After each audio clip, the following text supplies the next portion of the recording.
Hello everybody, welcome back to the channel. This is Throwback Thursday, where we give you a little bit of news and then we talk about a throwback movie that somewhat relates. Today we really have to talk about the fact that it is now official that Pedro Pascal is in Fantastic Four. So let's jump right into it. So Pedro Pascal is confirmed to be in Fantastic Four, and this I think is a really good thing. We have been speculating this for a long time. Well, now that speculation has become fact, thanks in part to Superhero Hype, who wrote Pedro Pascal's retrospective page on the SAG Foundation website seems to have confirmed Pedro Pascal's presence in the Marvel Cinematic Universe movie. The page listed some of the star's most famous roles and then specifically noted he would soon begin production on Fantastic Four. This comes after months of rumors and scoops that said that Pascal had the lead role of Reed Richards. Now, Pascal recently wrapped production on Ridley Scott's highly anticipated Gladiator 2, and will soon begin production on Fantastic Four. And that has been confirmed. According to a SAG-AFTRA page, Pedro Pascal has been confirmed to be a part of the Fantastic Four movie. Now, this is actually really good news. This says that the speculation we've been hearing for a long time has been confirmed. And he is one of the most sought-after actors right now in Hollywood. He is definitely going to win some awards within his next couple years if he continues to take some of the roles he's taking. And it seems that he knows what types of roles he's going to do good in, because he's taken roles that a lot of the fandom really enjoys. The Mandalorian, for one. This Gladiator 2 movie that he just finished has a huge fan base. The original Gladiator movie was fantastic. And then you have the fact that he has played in the Last of Us TV show and a whole bunch of other things that say that he knows and respects the fandom and enjoys these types of projects. He also played in Wonder Woman 84, which I know a lot of people would rather us not mention. However, I enjoyed his performance in Wonder Woman 1984 for what it was. Wonder Woman 1984 wasn't the best movie, but his performance was arguably one of the better things about it, at least for me. And I enjoy everything he does. Every time he takes off his mask in The Mandalorian is actually performing the role himself.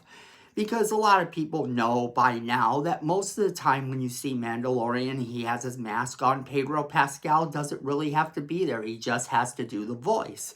But when he does take off his mask and we get a performance from him, that we get to see his facial expressions, he does such a good job. And I can see him being our Reed Richards. I think he's going to do really fantastic, no pun intended, in this role. And I cannot wait to see what he brings to the table. Now, we don't have any of the other casting that has been officially confirmed, but if Pedro Pascal has been confirmed, then you pretty much know the rest is coming. And not only that, you know that the rest is probably pretty much true too. All the rumors we've been hearing and the casting we've been hearing is our Fantastic Four cast. This almost definitely confirms it. And I think the cast is going to be great. Fantastic, even. Now, that being said, what is our throwback movie of the week? Well, being that the Fantastic Four is the first family of Marvel, I thought we would take a look at the first film of Marvel's cinematic history. I'm talking, of course, about Iron Man. So, Iron Man is the 2008 superhero film that started it all. Oh wow, has it been that long, guys? 2008. There are people who weren't even born in 2008 that have been watching Marvel cinematic movies their entire life. I know I feel a little old on that one.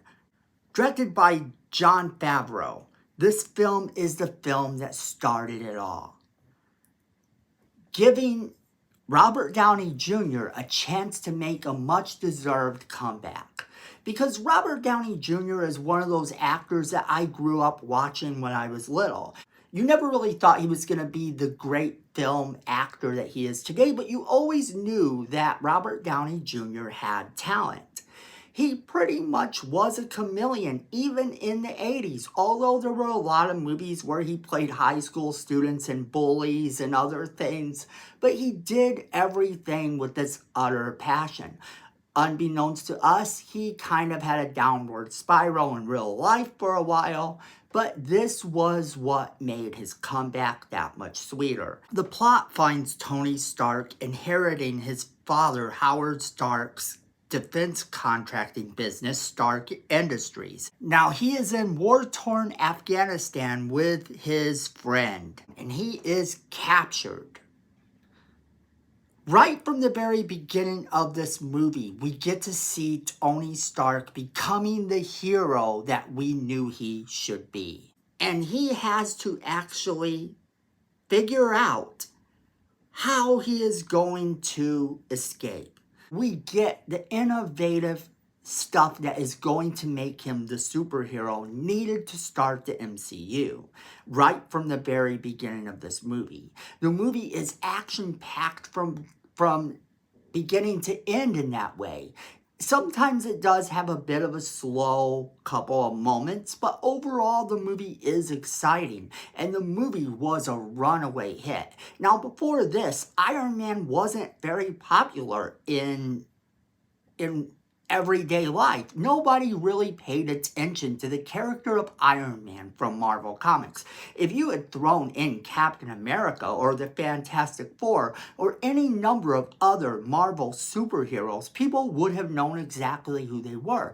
But in this time period, while people may have known who Iron Man was, just the fact of him doing a movie and it being his movie that starts this whole thing, nobody saw it coming. Basically, the movie ends up with him working things out in his life, deciding that he was going to use this suit to start doing good things. Namely, he had to get rid of an enemy, but I won't give that part away in case you have not seen this movie. If you have not seen the Iron Man movie, the one that started it all, you owe it to yourself to go back and watch it.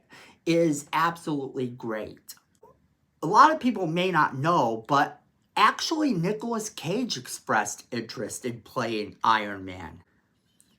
Then, at one point, Quentin Tarantino was looked at to possibly direct this film. Now, Quentin Tarantino directing the Marvel Cinematic Universe would have been a whole nother thing, but it ended up that Fox sold the rights to New Line Cinema. Because of that, the film kind of went by the wayside for a long period of time. This was in the 90s when they were actually thinking about making this movie. And it didn't come out in the 90s. No.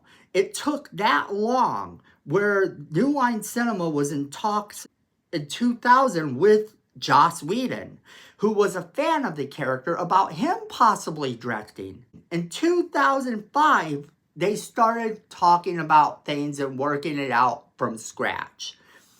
And pretty soon, we started to get an idea of how this movie would go. Jon Favreau was hired to direct in April 2006. Jon Favreau had wanted to work with Avi Arad, who he had worked on Daredevil with.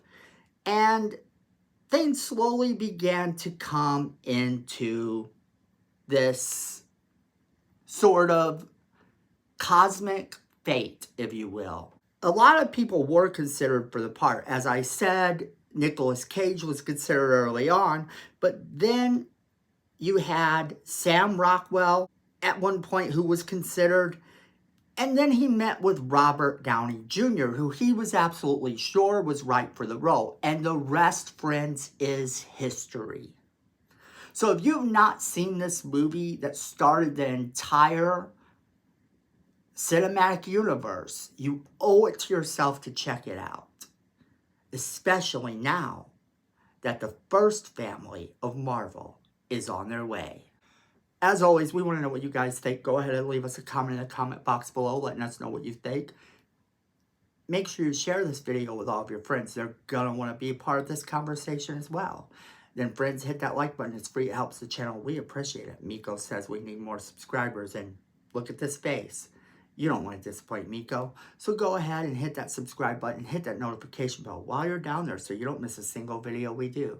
And then friends, at the end of the day, I know it, you know it, and Miko knows it. Fandom is family.